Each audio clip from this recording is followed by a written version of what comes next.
So guys, maghihiwa tayo ngayon ng luya, bawang, at sibuyas para sa panggigisa natin sa manok. Ilalagay na natin ang mantika at isusunod natin ang luya. After nun, ilalagay natin ang bawang at ihuhuli natin ang sibuyas.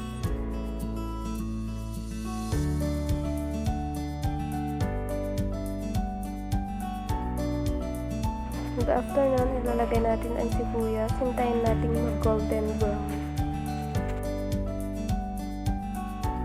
And after natin maigisa, ilalagay na natin ang manok. Pagkatapos nun ay halu-haluin lang natin muna. At lalagyan na natin ng paminta at saka bitchin.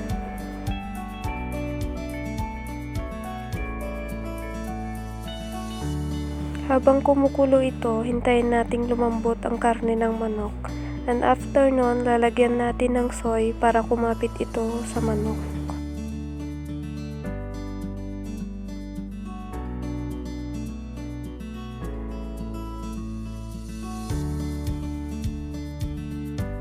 Halu-haluin muna natin ito. And after nun, hayaan nating kumulo ang manok para mabawasan ang kanyang tubig.